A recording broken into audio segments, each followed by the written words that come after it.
Good morning! It has now been a few days since we have gotten the patch notes for the upcoming POE 2.3 League, the third Edict, with the launch inching closer and closer on the horizon, and having been studying the patch notes for at least a few days now, I felt like it was time to make a video on the biggest winners of these patch notes. There have been a lot of discussions about this, what has received the biggest buffs, which classes, ascendancies or skills have been made better. So to clear up some of the questions a lot of you may have in terms of planning out your possible league start or just wanting to take in all the information that you can. So let's start off with the first big winner of these patch notes and one of my picks for an insanely strong league starter for the upcoming patch.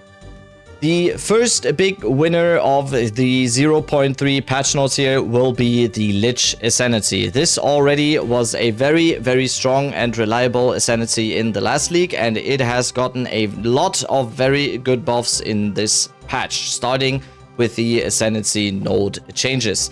Dominion over Flesh is now Cacophony, and instead of being able to curse hexproof enemies, it now grants you infinite curse duration. This is a very nice change, since the Dominion over Flesh ascendancy was kinda mostly useless before, except for some very niche cases. Now the Lich has another ascendancy node which fits very well into the character fantasy and will most likely have a lot more players use this compared to the old one.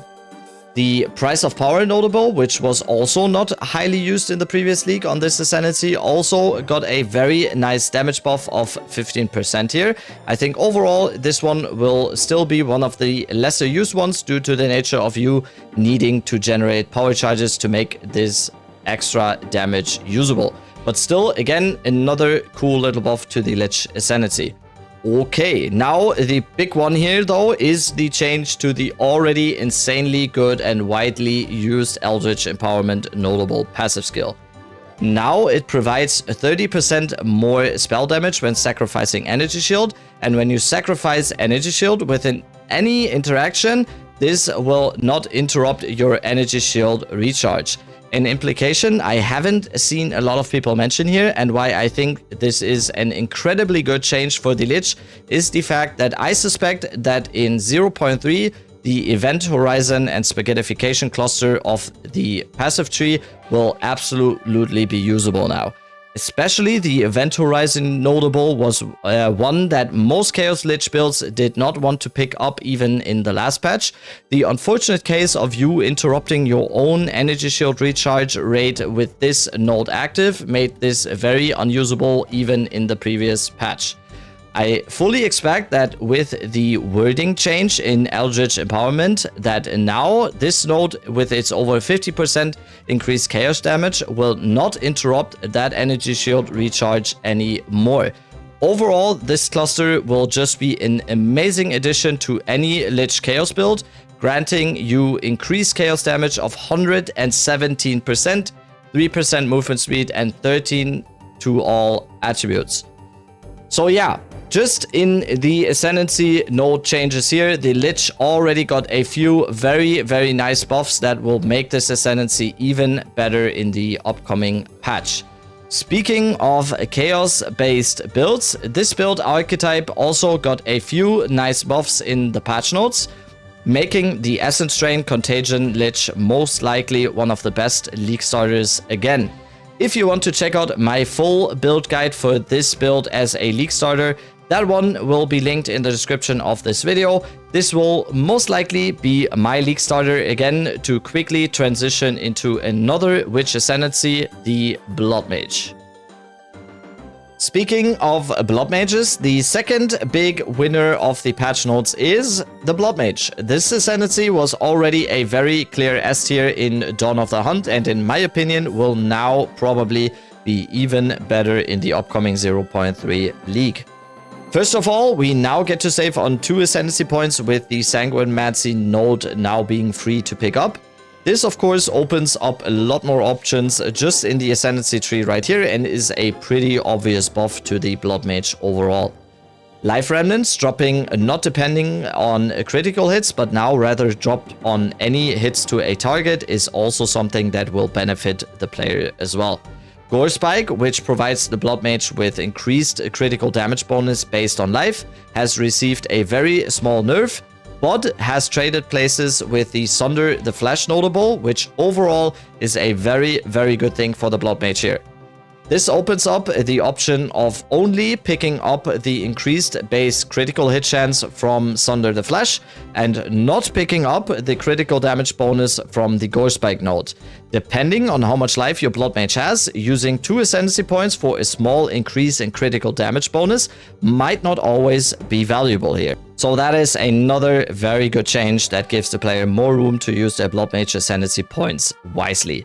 The Between the Cracks notable is now in Sanguine Tides. It removed the ignoring of monster armor with critical hits and replaced it with just a straight up damage buff that automatically uses and takes away some flash charges from your character. I didn't play too much Bleed Blood Mage in the last league, but the overall sentiment I have seen here is that this is another very nice change for this ascendancy. Since the Lich got the Infinite Curse notable now, it seemed like they wanted to take it away from the Blood Mage here on the last change, which is in my opinion kind of a nothing burger looking at all the other nodes on this ascendancy.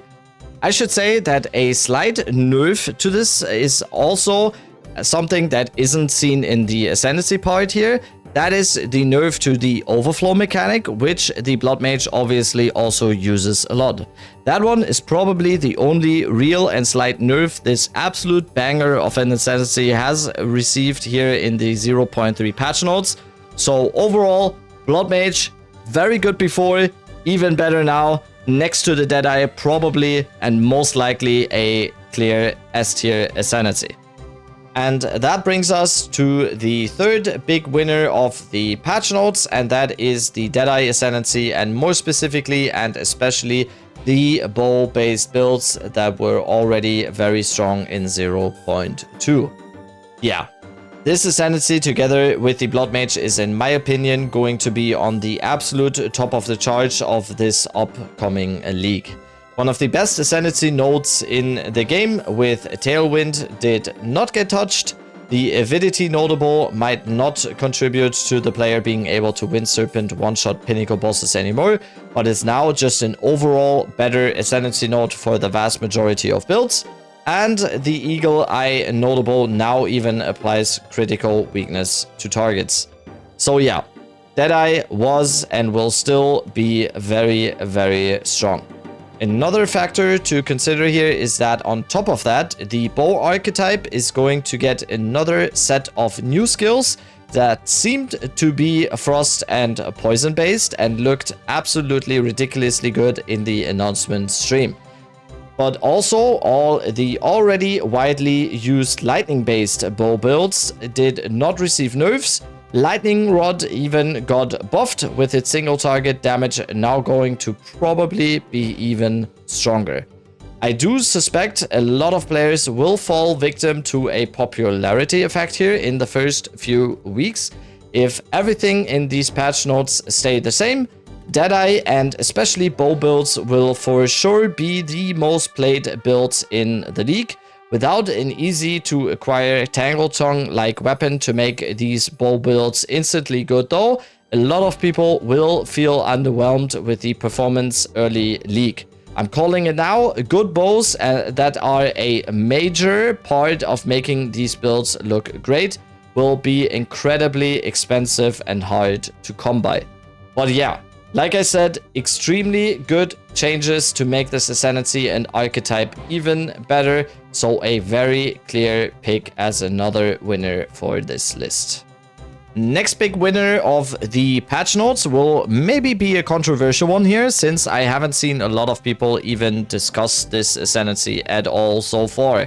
But my next winner of these 0.3 patch notes is going to be the Witch Hunter. Now you might say, but Rabbit, they didn't change anything about the Witch Hunter, and yeah, they didn't in the Ascendancy. But there are a few factors to consider here why I think the Witch Hunter might now be a lot stronger than it was in the previous patch. First switch is the overall changes and mostly buffs to the crossbow archetype.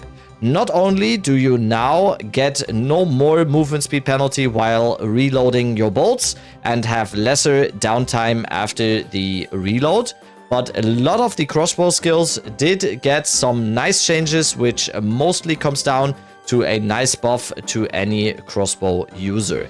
Another factor here is that we now have a instant weapon swap, since GGG also removed the time it takes to swap between weapons. The Witch Hunter, with his extra weapon set skill points, might be the biggest beneficiary here, with your build being able to specialize even more with this Witch Hunter ascendancy and its 20 extra weapon set skill points.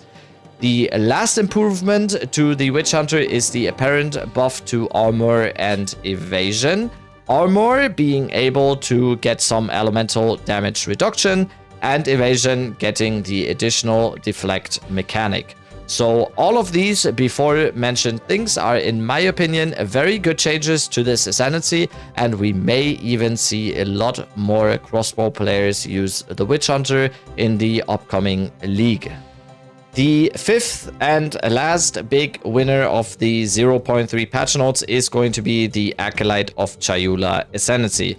The Witch Hunter, Stormweaver, Chronomancer, and the Acolyte of Chayula were the least played ascendancies in 0.2, and the latter got by far the biggest rework of all of them in this upcoming patch. Since I am very far away from being an expert on this ascendancy, at this point I will pass this discussion to my buddy Miso, who just did a very good deep dive video on this ascendancy and everything there is to know about it. So go check out his video, and if you are interested in more content featuring me and Miso, check out our weekly podcast with Caltrek on his channel as well. Okay. This will conclude this biggest winners of the patch notes video. If you want me to do another video in which we discuss the biggest losers of these patch notes, spoiler, it's Warrior, let me know in the comments below. Also, if you want to stay up to date on my plans for this league start, go follow my Twitch where I stream every single day. Okay, thank you so much for watching. See you on the next one. Love you. Bye.